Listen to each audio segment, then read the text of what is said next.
নতুন বছরের শুরুতেই টলিউডের জন্য এক বড় সুসংবাদ পাওয়া গেল। মূলত আবারও টলিউডের বহু চর্চিত জুটি দেব ও শুভশ্রী গঙ্গোপাধ্যায় একসঙ্গে আসছেন। মূলত এর আগে দীর্ঘ 9 বছর আগে তারা একসঙ্গে করেছিলেন ধূমকেতু ছবি। নানান জটিলতার মাঝখানে সেই ছবি মুক্তি পায়নি, অবশেষে গত বছর মুক্তি পেয়েছিল। তারপরে তাদের অনুরাগীরা চাইছিলেন তাদের প্রিয় জুটি আবার কবে আসবেন। যদিও তাদের মধ্যে মান অভিমান পর্ব চলেছে এবং দেব শুভশ্রীকে নিয়ে একটি বিতর্কিত মন্তব্য দেবের, যাতে সেই সেই ঘটনায় আরও বেশি করে ইন্ধন জুগিয়েছিল। সেখানে দেব বলেছিলেন যে এই মুহূর্তে হলে ধূমকেতুর জন্য হয়তো শুভশ্রীকে তিনি নিতেন না, কারণ এই নায়িকা হিসেবে, কারণ তার শুভশ্রীর মুখের যে ইনোসেন্স, সে সারল্য এখন বয়সের সঙ্গে সঙ্গে অনেকটা হারিয়ে গিয়েছে।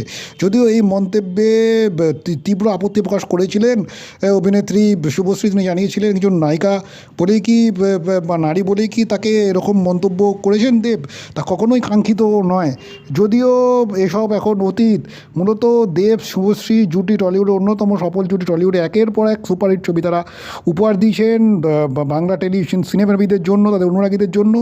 পরাণ যায় জ্বলিয়া রায় থেকে শুরু করে চ্যালেঞ্জ, খোকাবাবুর মতো ছবিগুলো এখনও চর্চা চলে দর্শক মহলে।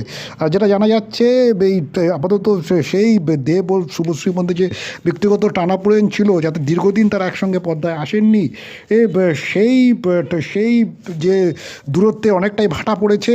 এবং মূলত আবার তারা অতীতের সমস্ত তিক্ততা পেছনে ফেলে বাংলা ছবির স্বার্থেই তারা একসঙ্গে আবারও আসছেন। এমনকি এই সুসংবাদ দেব এবং শুভশ্রী দুজনেই জানিয়েছেন। মূলত অতীতের তিক্ততা পিছনে ফেলে সম্প্রতি ধূমকেতু ছবির প্রচারেও তাদেরকে একসঙ্গে দেখা গিয়েছিল স্বচ্ছন্দ